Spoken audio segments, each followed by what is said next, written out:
And so in Old Testament theology, he was a priest. Not just any and everybody could make their way to God, but you had to have someone to go on your behalf.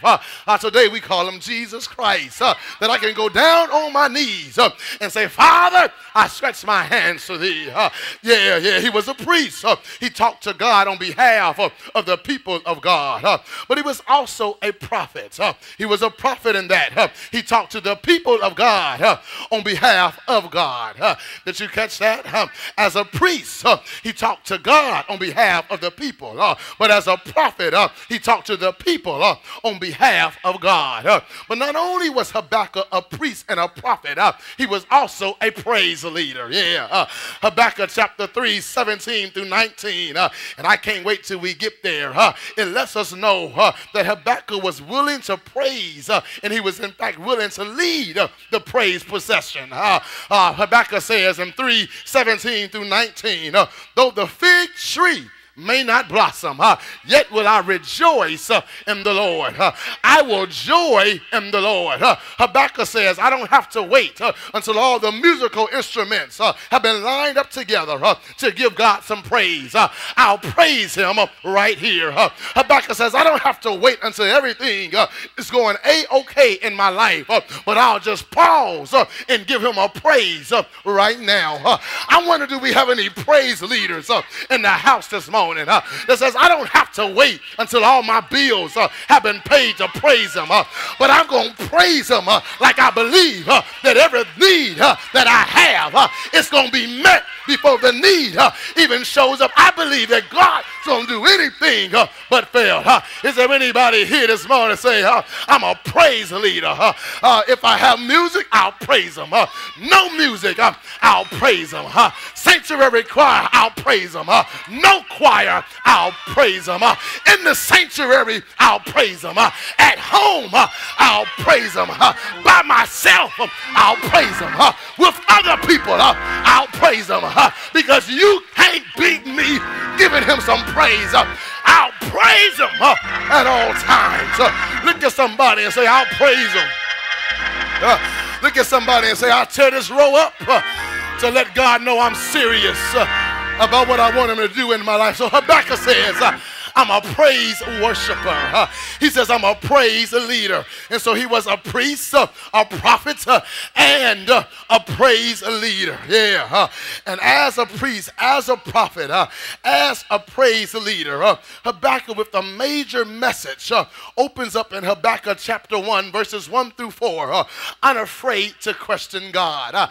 I like Habakkuk because he was not afraid to question God about all the mishaps, all the tragedies he saw occurring around him in his United States. Habakkuk says in chapter 1 and verse 2, it lets us know that he cried out unto God. In other words, he began to shout and scream unto God. Look what he said in verse 2. O Lord, how long shall I cry and you will not hear me? Have you ever felt like you've been crying out to God, but God does not hear you? Have you ever felt like you've been trying to get in touch with God, but he's ignoring you? Habakkuk says, God, I'm talking to you.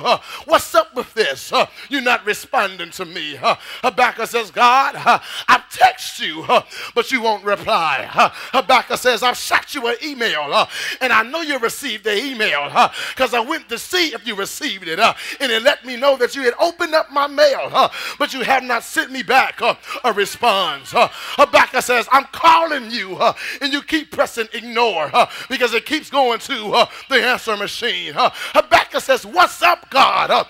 I'm trying to get some answers to the questions in my mind. Have you ever felt like God had pressed the ignore key when you were trying to get his attention? So Habakkuk says in verse 3, God, why do you show me iniquity? Why do you allow me to see trouble? Why do you allow me to see all these things that's going on around me if you're not going to open up and respond to me? Habakkuk says, says, I've got some problems, God. I'm looking out my window and I see all kind of mayhem going on. Habakkuk says, I'm reading the daily newspaper and I see all type of foolishness going on around me. Habakkuk says, God, why are you allowing me to see all of this? But more importantly, God, why are you allowing this to happen and you not doing anything about it? Is there anybody here this morning, you ever wonder why God wasn't doing anything about the problems that were going on all around you? Habakkuk says in chapter 1, verse 13, God, why do you look on those who are doing wrong, but you don't do anything? He says, God, why do you keep holding your tongue when the wicked is prospering, but your children seem like they're barely making it day to day? Habakkuk is asking God, God, what's up with all that's going on around me?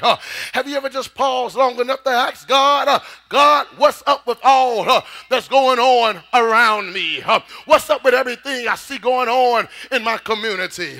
What's up with everything I see going on in the nation? God, what's up with everything that's going on? What's up with a Madoff making off with people retirement funds?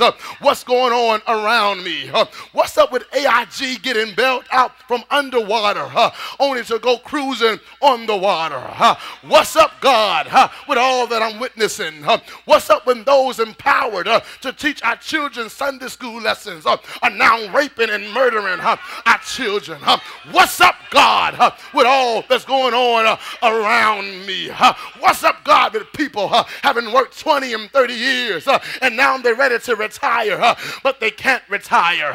What's up, God, with all that's going on around me? What's up, God, with a 12-year-old taking a shotgun and blowing her daddy brains out?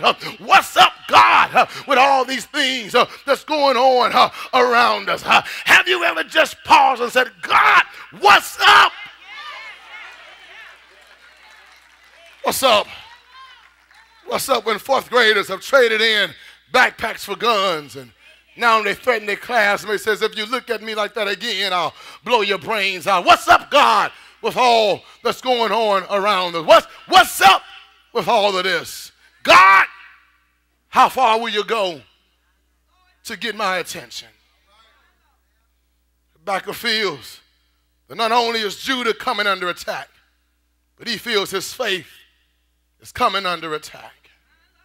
So Habakkuk, he's burdened, he's baffled, bewildered of what's going on around him.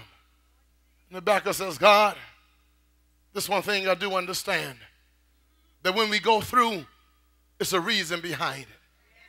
And so Habakkuk says, God, you can be silent, but just answer me long enough to let me know why Judah is going through what they're going through.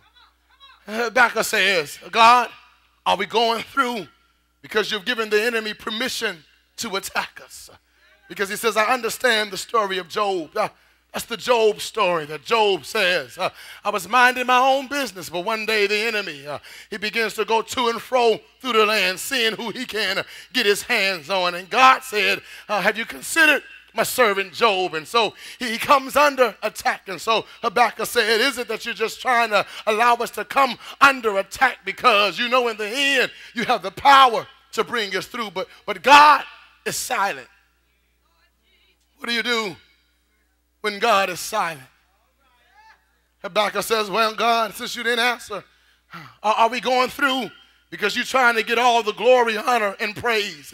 He says, I have the foresight to look over into the New Testament, and I know there's a blind man, and the disciples asked the question, who sinned that this man might be blind, him or his parents? And I know Jesus says nobody sinned, but so that God could get all the glory, honor, and the praise. And so Habakkuk says, do you have us going through this thing that we're going through because you want to get all the glory, honor, and the praise, but God is still silent?